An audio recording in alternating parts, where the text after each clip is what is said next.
बच्चों, आज हम कहानी सुनेंगे सर्वस्व त्यागी राजा बलि की। जैसे देवताओं के राजा इंद्र थे, वैसे ही असुरों के राजा बलि थे। वो बहुत प्रतापी राजा थे। राजा बलि भक्तराज प्रहलाद के पौत्र तथा विरोचन के पुत्र थे। प्रहलाद का नाम तो आप सभी ने सुना ही होगा। जी हाँ, नरसिंह अवतार हिरण्यकश्यप के पुत्र थे। तो आते हैं राजा बलि के पास। राजा बलि की पत्नी का नाम था विंध्याबली।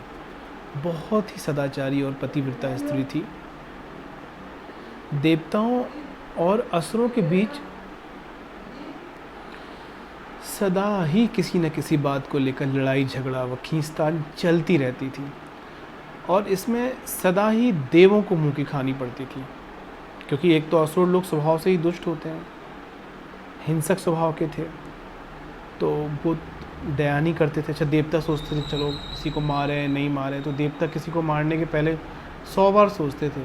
लेकिन असुरों को ऐसा कुछ नहीं सोचना था, इसलिए हर बार देवता हार जाते थे। दूसरा, उनके जो गुरुजी थे शुक्राचार्य जी, उनको संजीवनी विद्या सिद्धि थी, और जिसके बल पर जब युद्ध में असुर मर जाते थे तो वो अपनी संजीवनी विद्या से उनको फिर से जीवित कर देते थे। इस तरह से असुरों की शक्ति किसी भी रूप में कम नहीं हो पाती थी।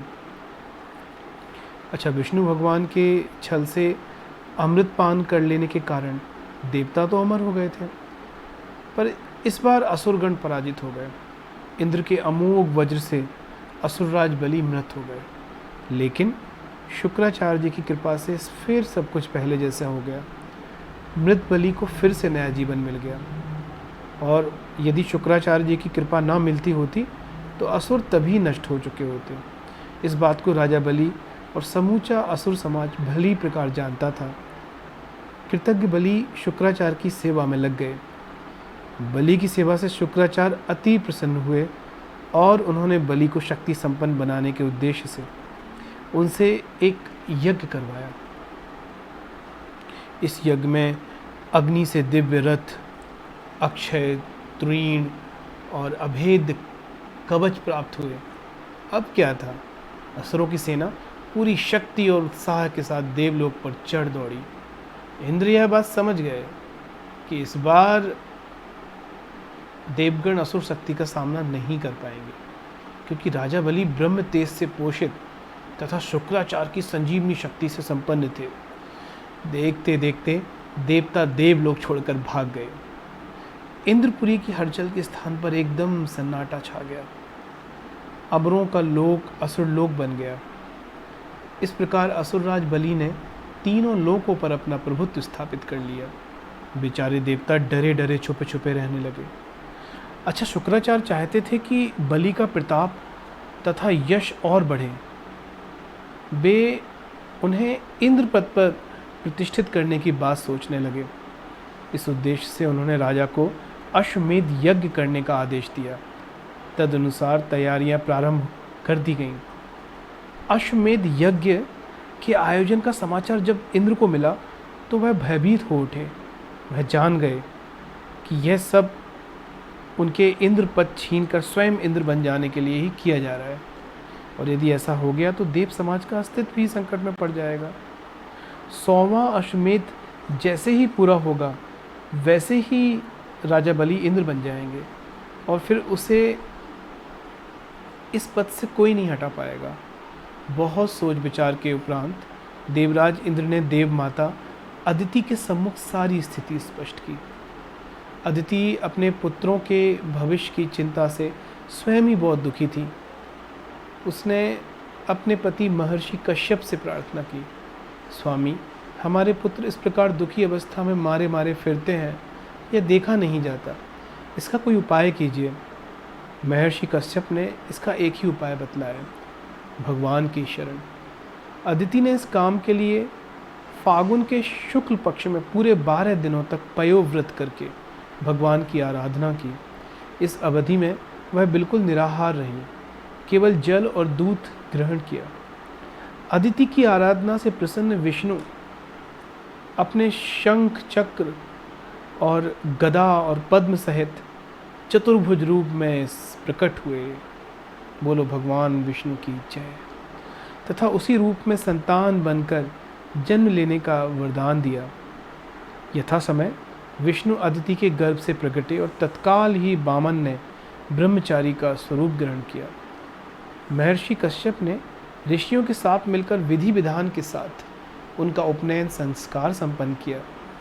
तदुपरंत वामन पिता कश्यप से आज्ञा ले देवताओं के कार्य की सिद्धि के लिए राजा बलि के यहाँ चल दिए। उस समय असुरराज बलि नर्मदा नदी के उत्तर तट पर भृगु कच्छ नामक स्थान में अश्वमेध यज्ञ के कार्य में लगे थे। और अगर वो पूरा हो जाता तो उनको इंद्र पद प्राप्त करना निश्चित था।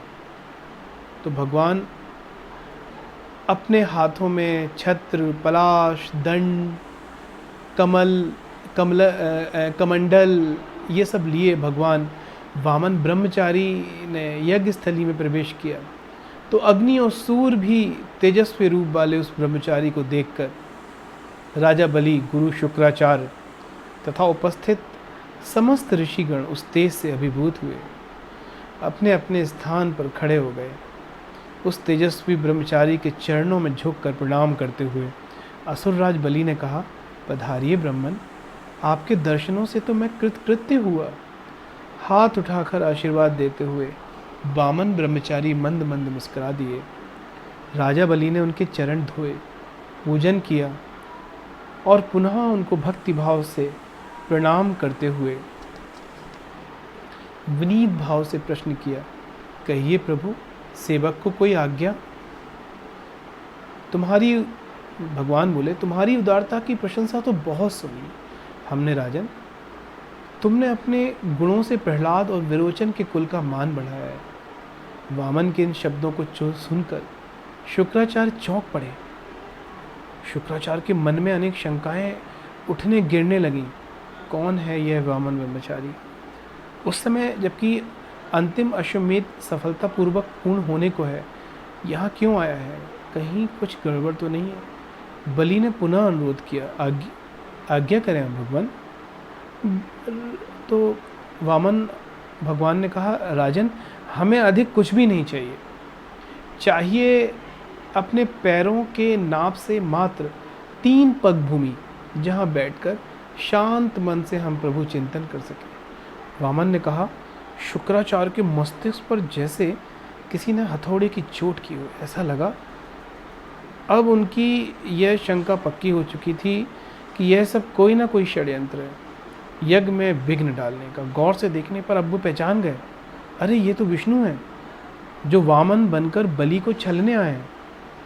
शुक्राचार्य ने बलि को सतर्क कर दिया, सावधान महाराज, यह वामन नहीं विष्णु जी हैं। इनके चक्कर में आ जाने से हम छले जाएंगे। बलि ने वामन से निवेदन किया, ब्राह्मण, 3 पग भूमि लेकर आप क्या करेंगे? कोई और वस्तु मांग लें। आज्ञा करें तो मैं अपने प्राण भी प्रस्तुत कर सकता हूँ। वामन बोले, तुम्हारे प्राणों से हमें क्या करना है राजन? हमें तो अपनी एकांत साधना के लिए 3 पग भूमि चाहिए। यदि आप दे सकें तो ठीक, अन्यथा हम किसी और के द्वार आ जाएंगे। नहीं, ऐसा ना कहें प्रभु। प्रहलाद का पौत्र देने को कहकर किसी भी स्थिति में अस्वीकार नहीं करेगा। अगर मैंने एक बार कह दिया कि देना है तो मैं दूंगा। बलि ने तत्काल संकल्प के लिए जल लाने की आज्ञा दी। शुक्राचार्य ने राजा बलि को बार बार समझाया, वे नहीं माने। वे तो अपना संकल्प कर चुके थे। इसी समय जल का पात्र आ गया। ठीक है महाराज, हम आपकी आज्ञा अनुसार आपको 3 पग भूमि देंगे। और कहते ही जैसे राजा बलि ने संकल्प करने के लिए जल का पात्र उठाया, तो शुक्राचार्य जी चतुर थे। उन्होंने तुरंत सूक्ष्म रूप धारण कर लिया और जल पात्र की टोटी में घुसकर बैठ गए। राजा बलि संकल्प का जल हथेली में डालने के उद्देश्य से जल पात्र को टेढ़ा किया, तो भी जल नहीं निकला। बार बार के प्रयास के बावजूद भी वो असफल रहे। चतुर विष्णु जी शुक्राचार्य की चालाकी जान गए। वे उन्हें सबक पढ़ाना चाहते थे। मुस्कुराते हुए बोले, लगता है जलपान में कोई कचरा आ गया है। विष्णु जी ने तुरंत एक तिनका लेकर जलपान की टोटी में डाल दिया। वह तिनका भीतर घुसे शुक्राचार्य की आंख में लगा। आंख फूट गई और टोटी से पानी के स्थान पर रक्त की धार बह निकली। शुक्राचार्य चीत्कार करते हुए राजा को श्राप देते हुए वहां से निकल गए। पवित्र जल का दूसरा पात्र मंगवाकर असुरराज को बलि ने भूमिदान का संकल्प दिया और असुरराज बलि ने भूमिदान का संकल्प लिया और वामन से 3 पग भूमि नाप लेने की प्रार्थना की। अचानक वामन विराट हो गए। उनका मस्तक आकाश की ऊंचाइयों को स्पर्श करने लगा।